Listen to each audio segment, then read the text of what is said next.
Well, they did the naan well today. For those of you who've never had naan, there it is. It's thicker than a tortilla, and it's kind of flaky layered. And what's good about it, in my opinion, is it's still a little bit moist, chewy, doughy, as well as being flaky, crispy. And that's the way I like it. It's a bland thing. It's not that it's so full of flavor. It is good flavor, but you know, they would use this like we would use a biscuit. But it is good tasting. I prefer roti, and when I say roti, I've learned to learn that saying roti in America at the Indian restaurants doesn't help, because it does not taste like what was in Trinidad. What I like is Trinidad roti. There's a lot of Indian influence in Trinidad, their history. In fact, just a little foodie talk for Trinidad and Tobago is what I'm talking about. I lived 4 years of my childhood down there, and it's right off the coast of Venezuela, that island nation.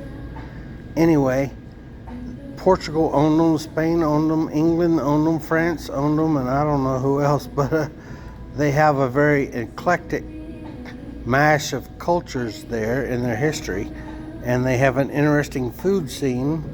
And I absolutely love the roti, which they call bust up shut, like a busted up shirt. Bust up shut. That's what they call it.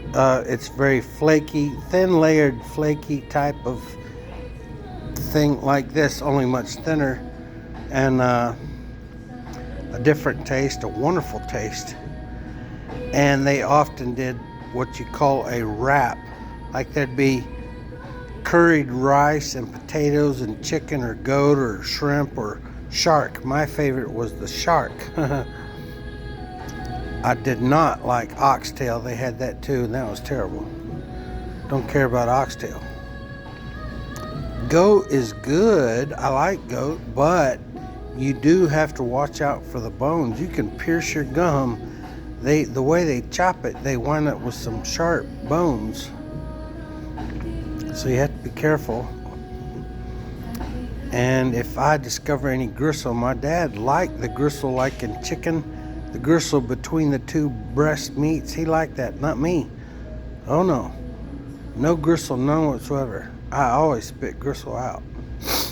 Anyway, this is a good restaurant. I do recommend it. Aroma Bar and Grill. It's that a couple of hundred yards that way is 1709. And 377, which runs north and south, is down that way about a mile. We're just a block away from Tajin, the new Cajun place that I love.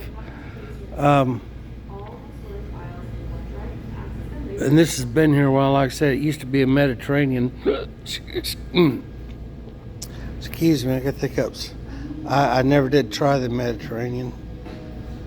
My mom might like that, but anyway, it's gone. It's this Indian now. And Nepali, if I'm saying that correctly, you know, from Nepal, some influence. So I don't know specifically what was Nepal, but I love Indian food, and this is one of my closer ones I can go to now, because there's a variety of them I like that are around Fort Worth, but they're a long way away from where I live. I live in Hazlet.